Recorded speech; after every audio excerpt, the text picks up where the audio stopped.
The Pentagon has announced a new war force, but the recruits are going to be pounding keyboards, not tanks. Weird. Elon Musk just turned the red carpet into a sci fi movie in the weirdest way. We'll show you that. And goal! U.S. men's soccer's epic World Cup victory. We don't cover a lot of sports, but in this case, we will. Wow. What a game. What a win. Welcome to the Jay Sheldon Show. Happy Thursday. Yeah, that blood day. Not Wednesday hump day, not Friday, but good old Thursday. Welcome in. Great to have you here. We're glad you are along for the ride.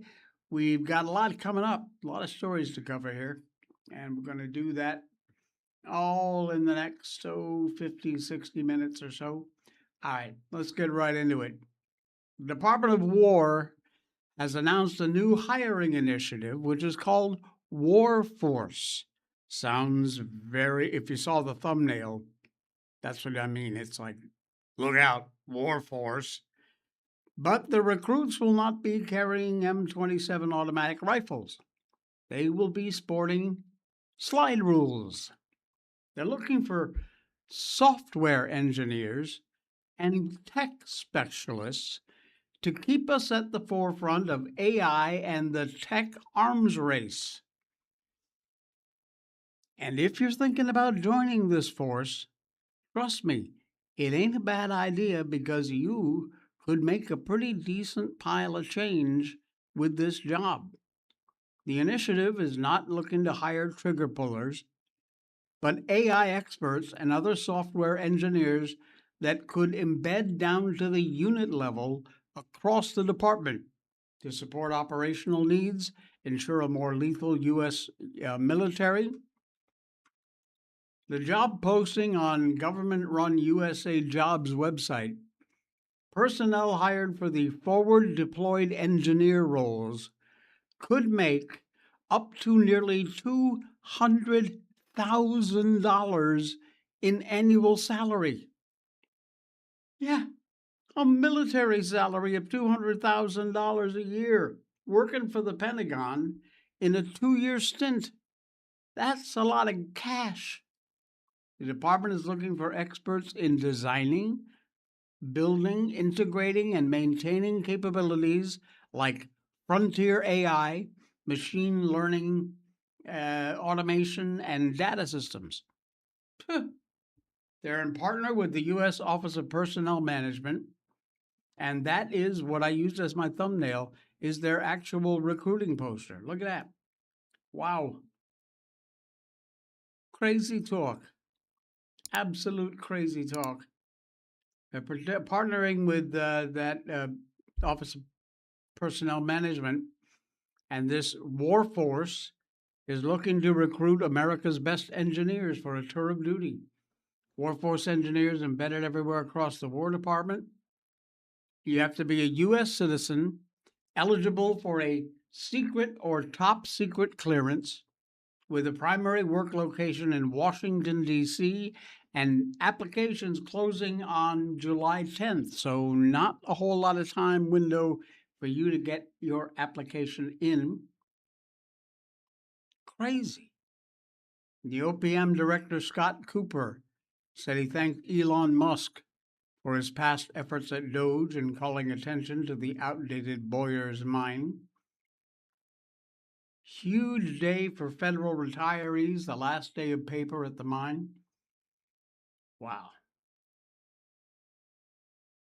War Secretary Pete Hegseth dramatically updated how the military operates, keeping us on track and on top of emergency technology and emerging technology, which is in concert with OPM. That is a very smart move.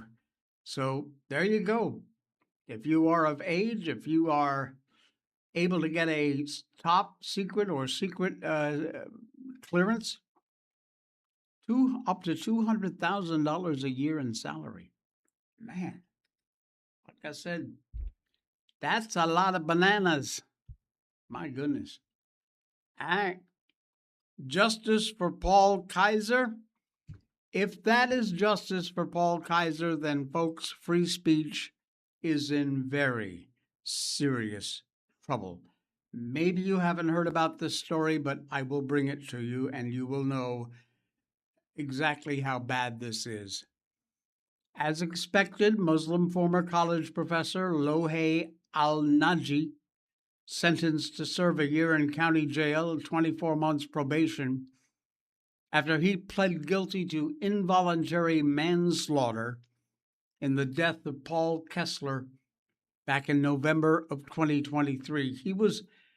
Kessler was counter-protesting in support of Israel on a corner diagonal from where Anaji and his friends from the Islamic Society of Simi Valley had organized a pro-Hamas rally. Well, within about 15 minutes of his arrival, Anaji and Nashat Mshael crossed two streets specifically just to confront this guy.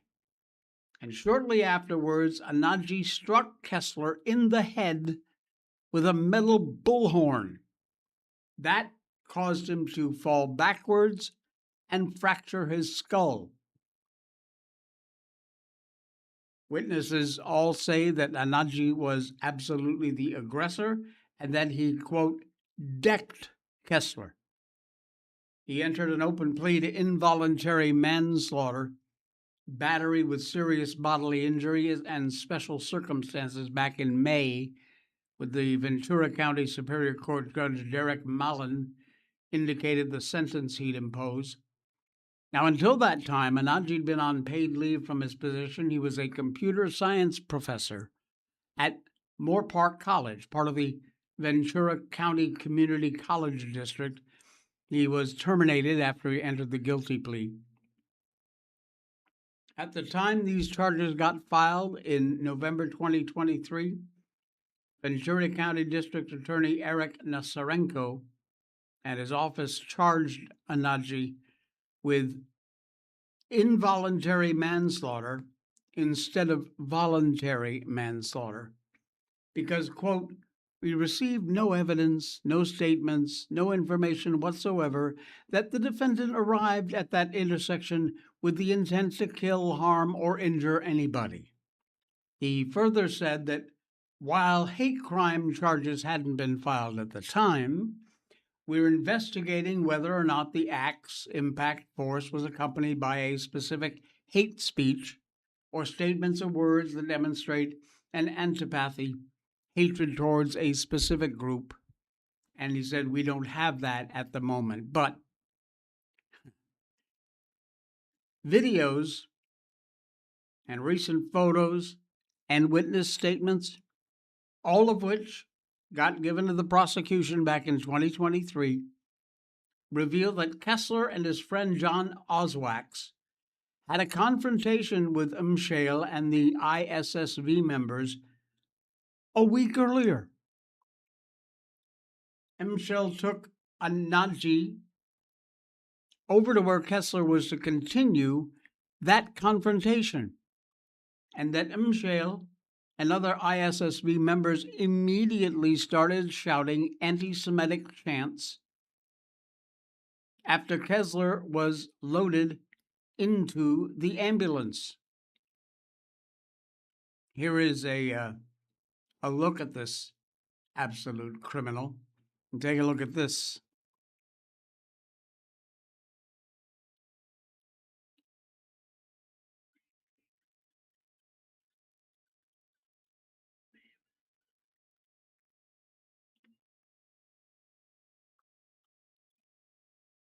Not a good situation.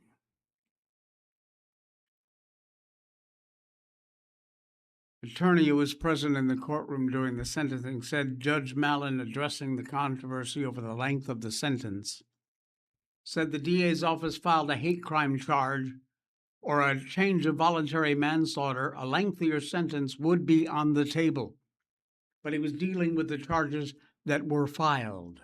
More than 100 letters were submitted to Mallon in opposition to the proposed sentence from community members at large and by Kessler's friends and his family. 69-year-old retiree Kessler's life was centered on his family. His hobbies included flying as an amateur pilot, going to the gym, walking in the neighborhood, staying up on current events. Before sentencing, victim impact statements got read into the court record, including a statement from Mr. Kessler's widow, who said, quote, "There are no words to describe the pain of losing a husband in such a sudden and violent way. The grief is relentless. The silence in our house, the absence of his voice, his companionship, his love, and the future we'd planned together are losses I carry with me every day." The Department of Justice Civil Rights Division is looking at the videotapes and the witness statements for potential federal hate crime charges. But this is not good news.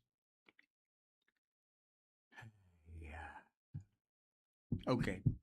We need something to get us up out of the dark ages. Let's do that. President Trump arriving on the Freedom Train. I don't know if you've seen this video, but I'm going to show it to you in a minute. And after he gets done arriving on the Freedom Train, he gets into the big limo called, well, they don't, you know what? I heard that Secret Service finally gave in and decided to hell with it.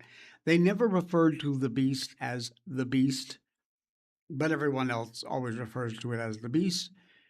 Apparently, the Secret Service says, okay, fine. If that's what you want to call it, that's what we'll call it. Anyway, he gets out, he gets in the beast, but he's not alone. He is escorted with a full Teddy Roosevelt Rough Rider cavalry escort on horseback. It is crazy nuts cool video. Check this out.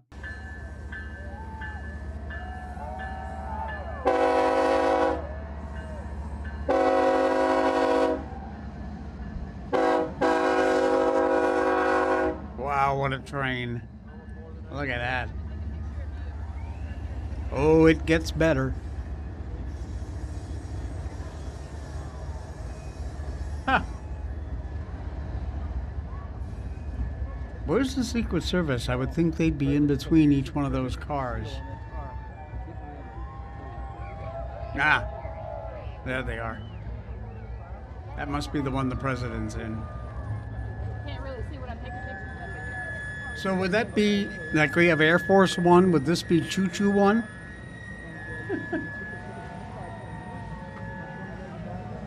That is crazy.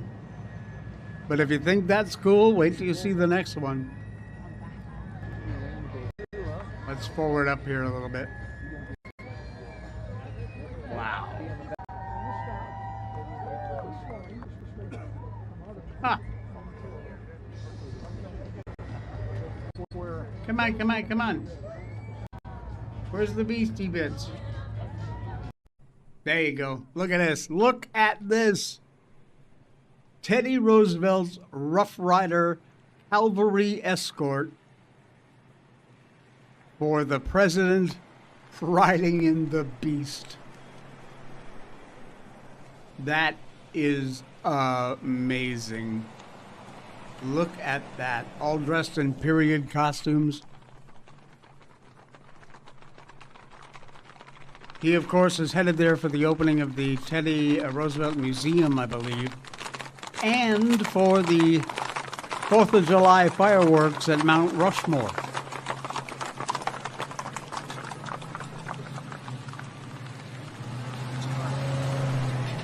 Wow. Look at that. You know, one thing I did notice is that these horses are all riding along on the road. That's got to be really tough on a horse's legs and hoofs. But nevertheless, they pulled it off. Absolutely brilliant. Pure patriotism. Love it. Love it. DHS back in the news. They put our little friend Timmy Walls on blast for pardoning a criminal illegal who was convicted of sexually assaulting a 10-year-old girl. And this scum Walls pardons him. He just cannot stop himself from putting his foot in his mouth. What is wrong with this man? Something we saw most recently with his reaction to the Supreme Court ruling Tuesday that we hold that the states may maintain women and girls' sports for biological females. His rather predictable reaction, which was to tweet, "As the Supreme Court says states can be cruel to trans kids, my message is clear. Here in Minnesota, we stand with and value our trans neighbors and youth." Now, a member of Minnesota Republicans blasted him back, including State Senator Julia Coleman, who wrote in part, "What's cruel is putting your base above women and girls' safety and opportunities." Bingo. Now, as it turns out, Walls is also accused of being rather callously indifferent towards the safety and security of young girls, again, thanks to the pardon he approved. Effective just last month, mid-June, this pardon effectively wiped clean the criminal record of a criminal illegal alien who was convicted in a 2005 case involving the repeated, not a one-off, repeated sexual assault of a 10-year-old girl over a period of 2 years. A, why is he still in the country? And B, why is he still alive? Minnesota Board of Pardons granted the reprieve June 10th to Tao Lu Vang, 42, came to the U.S. as a child, set to be deported to Laos imminently. Mr. Vang had submitted a letter to the board expressing regret to the actions that led to his 2005 conviction, said a pardon would help him stay in the country with his wife and 6 children. I fear for those children deeply. Mr. Vang's victim, who was 10 when the abuse began, also submitted a letter supporting the pardon. What? Mr. Vang pled guilty to first-degree criminal sexual assault in a plea deal that spared him from serving time in prison. Are you kidding me?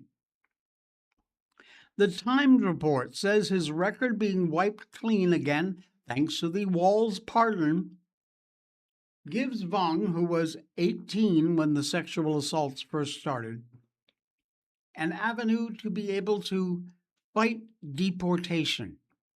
Isn't that nice? He reportedly tried to blame the victim. He used a cultural defense, telling investigators that it's a cultural thing to marry and have sex with girls as young as 12. He was convicted. Immigration judge in 2006 agreed with immigration officials that criminal illegal could be deported. But listen to this. Here's why he wasn't. The conviction led immigration officials to seek his deportation, and an immigration judge ordered him removed in 2006. But because Laos refused to accept deportees in large numbers, they just said, no, we don't want them back. What? Well, a lot of ethnic Laotians and Mhong, or Hmong, well, that included Mr. Vang. And they were allowed to remain in the U.S. on supervised release. Ain't that something? Now, that changed early last year when President Trump returned to office. Laos began to accept a lot of these stateless deportees with decades old removal orders. They've just been sitting here quietly. Hundreds of people since have been deported to Laos. In December, immigration authorities detained Mr. Vong as a part of the Trump admin Operation Metro Surge in Minnesota. And per court records, Vong did not commit any further serious crimes apart from petty traffic violations. Well, isn't that nice? And now he's been pardoned and his record has been wiped clean. So this scumball, right there, that guy, now can apply to fight against his deportation order.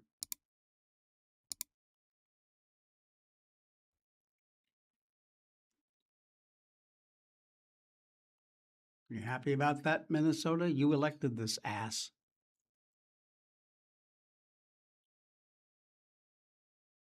Absolutely insane. Absolutely insane.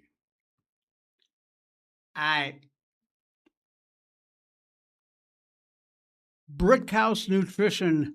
Welcome back, Brickhouse Nutrition, who is having an incredible 4th of July sale. Check it out.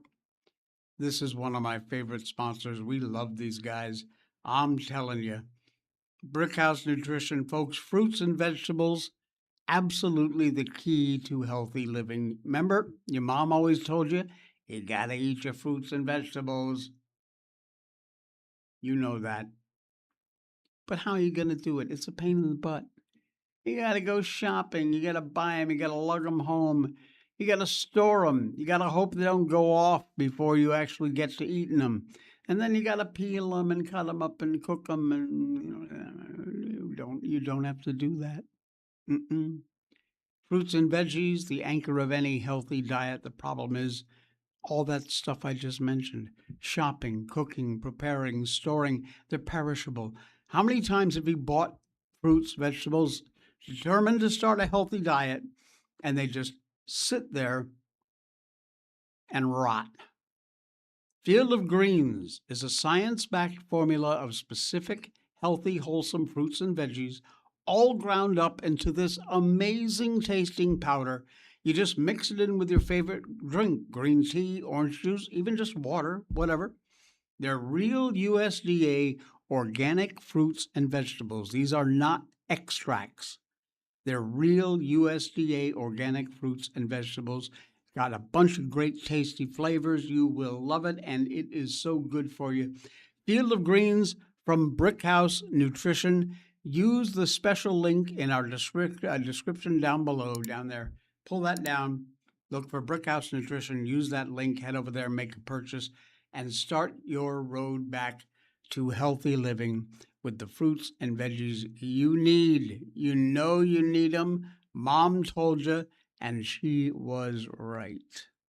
Thanks, Brickhouse Nutrition. Welcome back to the show. We love having you guys here. Great company.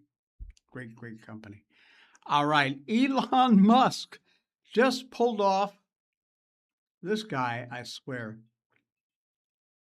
He just turned the red carpet into an absolute sci-fi movie. This is the ultimate future flex from Elon, who loves doing this kind of stuff. And frankly, we love watching it. I got a question for you. Answer this in the chat or wherever. If you could hand over just one chore to a robot to do every day for you, and they would do it perfectly every time, if there was a single chore that you could do to have the robot do for you, what would it be? I was trying to think of the answer to that myself. Laundry would be something, but I actually don't mind doing laundry. We have a washer here and a closed hanger, so we dry our stuff in the sun. So it's not laundry. Making coffee might be something, but I don't mind. It takes a few minutes, no big deal. I know. Changing Miko's water bowl. I We pick it up, we bring it over. It's one of those bubbler things. We dump out the water, we rinse out the bowl, then we dump out the bubbler container, refill that with fresh filtered water, stick that in there and put it back down. I don't know why, but I find that to be the most annoying task of all. So that's what I would have the robot do. If a robot could do for me one job every day, that would be it. Changing Miko's water bowl. All right, enough of that. Elon Musk on the red carpet with a robot. Watch this. I better mute that music or I'm going to get a pop here. Look at this. Look at this. He opens the trunk for the robot. The robot's got his luggage. That, as human as that looks, that is an actual robot that he walks out with. I assume it's one that he made. Opens the trunk, and the robot opens it the rest of the way and boom, drops the luggage in the trunk. That's mind-blowing. And believe it or not, they are right now, even the low-end models are very expensive, tens of thousands of dollars. But there will come a day when they're not tens of thousands of dollars. They'll be the price of less than a new car, probably. And you could possibly afford one. Would you like one? And if you'd like one, what would you have it doing for you? Well, this is a funny one. Jill Biden's book. Apparently, sales are rising, but it's also raising a lot of questions. We told you about some of the bills that Jill Biden's been trying to serve up in her book, View from the East Wing. The purpose of that book was to try and salvage her rather nicked reputation. I don't think it did that because honestly, it just raised more questions about how she dealt with Joe's cognitive decline. CBS, she said, I was frightened because I'd never seen Joe like that. I thought he was having a stroke. Hang on, I'll play it for you. This is from CBS Sunday Morning.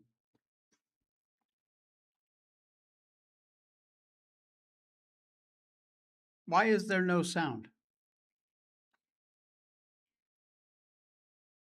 Hold on. Why is there no sound? Let's try this. Here we go.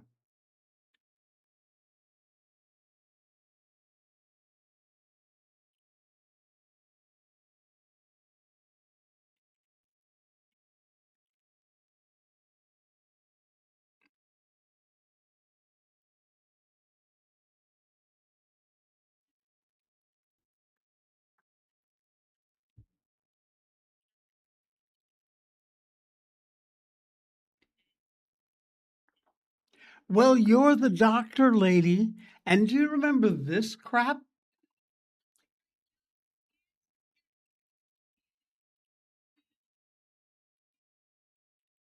And let me ask the crowd, what did Trump do?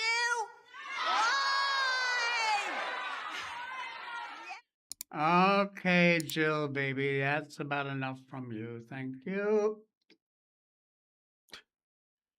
Not only did all this make her just look worse, if that's possible, she also really pissed off the Democrats that she's bringing this all up again as they approach a very tough midterm.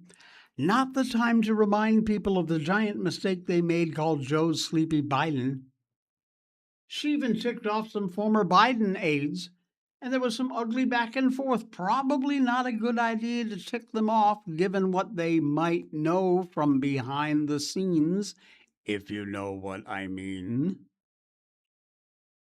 And now there's even more questions about her book and how it's selling.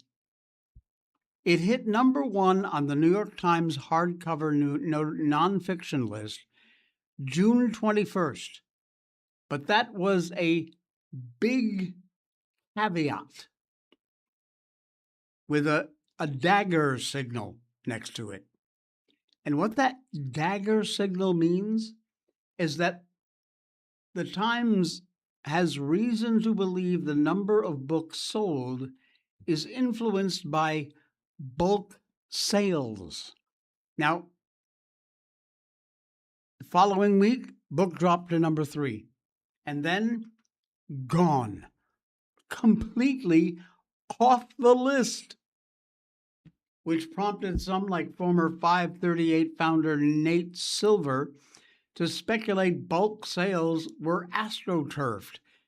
He thought it was very rare for a #1 to fall that fast, and joked the only political reporters were the only ones who actually read it.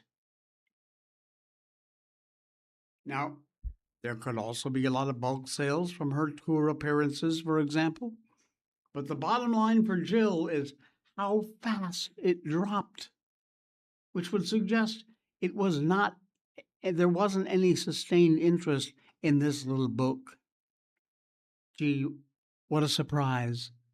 Not, I mean,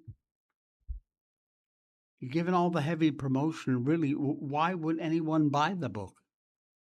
It's a judgment right there about what the American people think of her role in this whole debacle. Meanwhile, Joe Sleepy Biden's still raising questions. We saw that latest at the Obama Presidential Center dedication ceremony. Left the stage alone, had people talking at Maryland campaign event where he was confused about where he should go when he was done speaking, how do I get out of here? You remember. You've seen it. It was the same thing we saw for 4 years he was in the Oval Office. By comparison to Jill's book, well, let's take a little look at Melania's book. Came out October 24th. It was on the list for 11 weeks. Yeah. And guess who's in the #1 slot right now for hardcover nonfiction? Vice President J.D. Vance.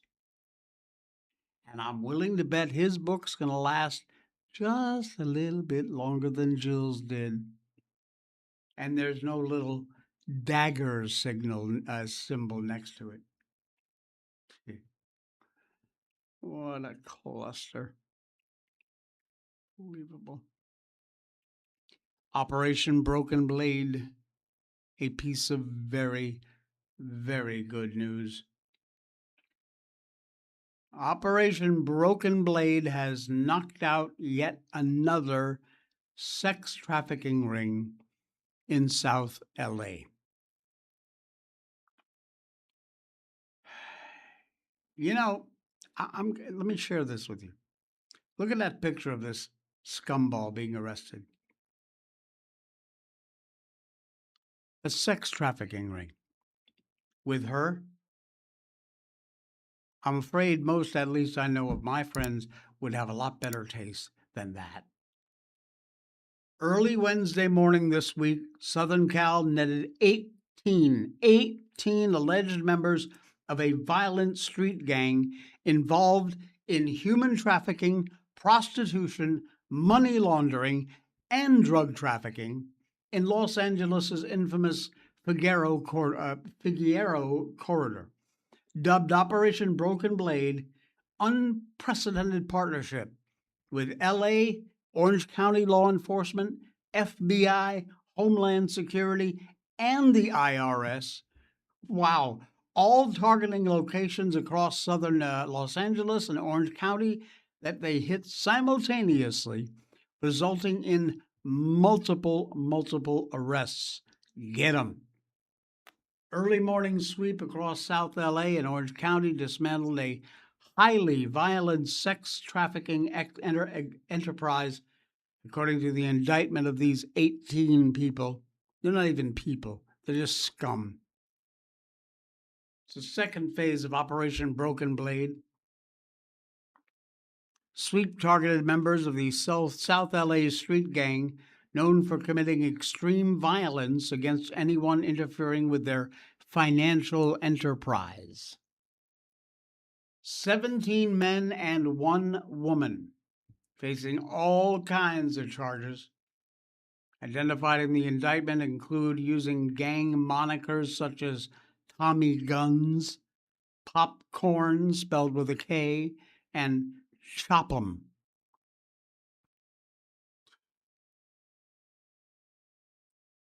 Infamous Figueroa corridor and how the soft on crime politics from Los Angeles County District Attorney George Gascon, you've heard that name plenty of times before, just fuels this huge increase in all the wonderful things of life like prostitution, drugs, human trafficking.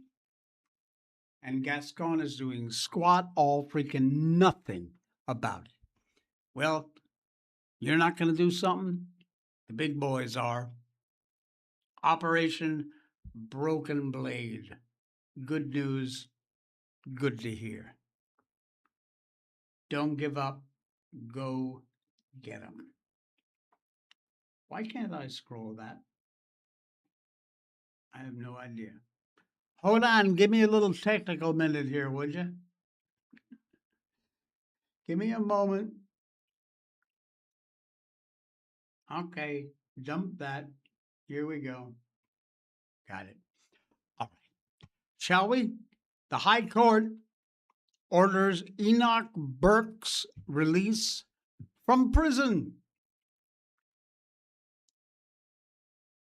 Who's Enoch Burke? Well, he is an evangelist Christian, and he refused an order because of his religious beliefs.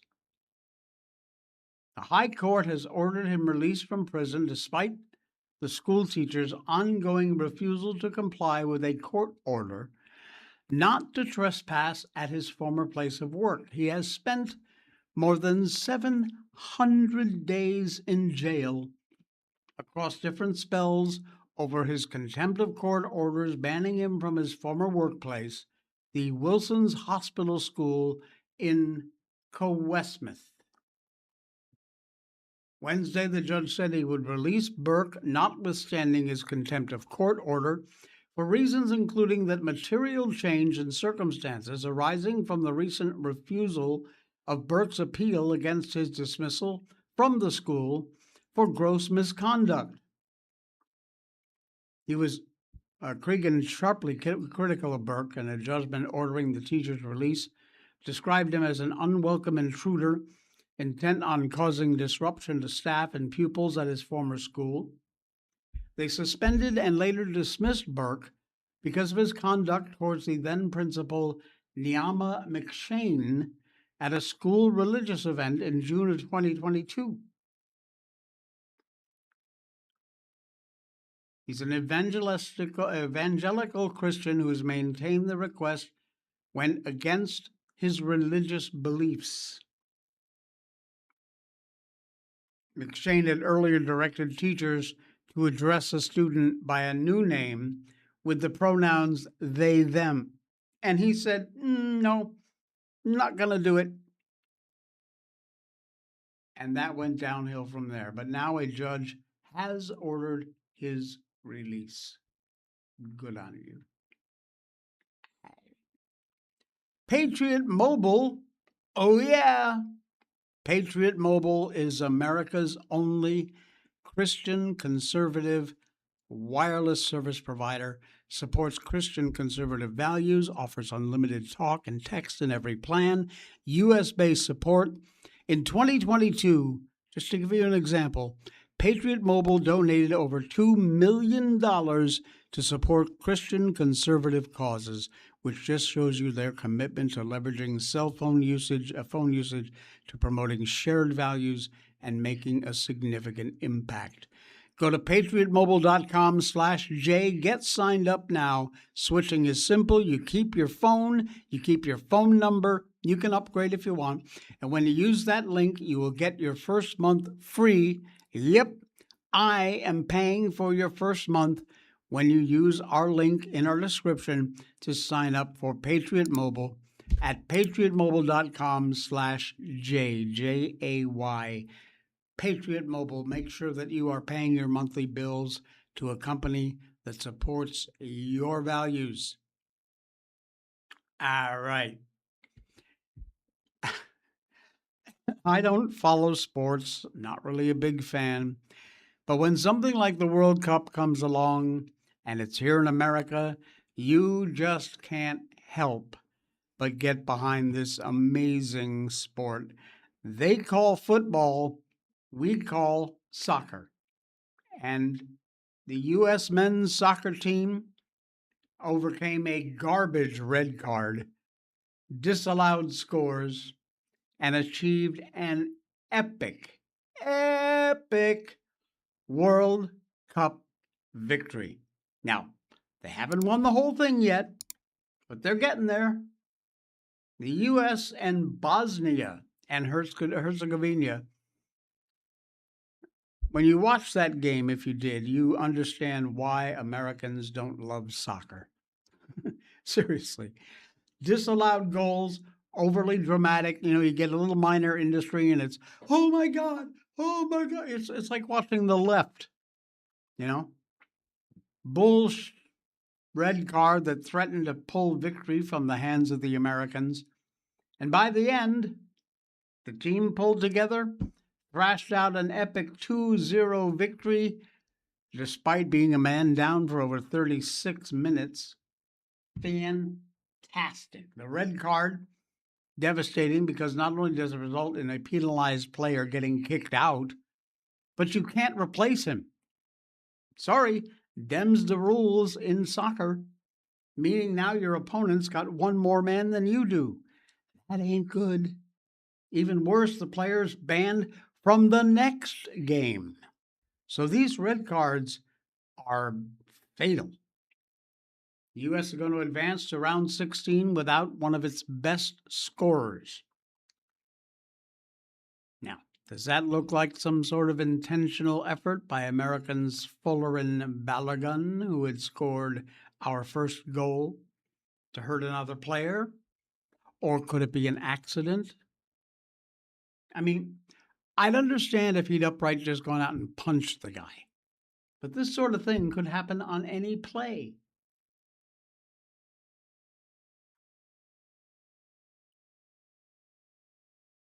The reason this is so bad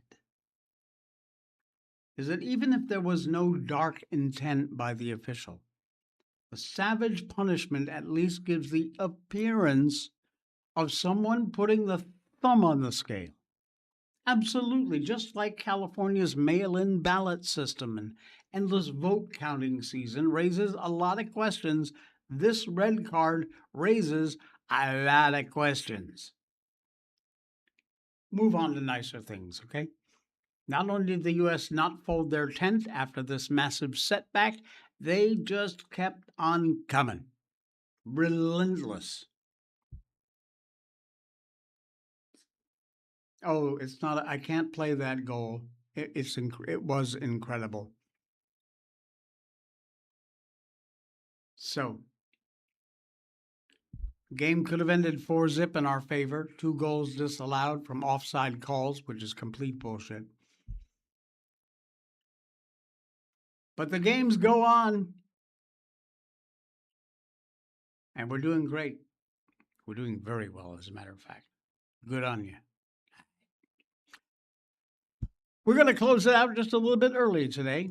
Thank you for popping by. Appreciate it. If you haven't yet, pull down our description. Check out all of our great sponsors. BRICKHOUSE Nutrition, welcome back. Love to see you guys again. Blackout Coffee, Patriot Mobile, they're all there. If you'd like to just make a straight up donation to the show, you can do that at our PayPal link. That is a legit PayPal link for the Jay Sheldon Show. You want to use your credit card, your bank transfer, you can do that there and help to support what we do around here. We appreciate that very much. We'll be back again tomorrow for the Friday edition. Enjoy the rest of your Thursday.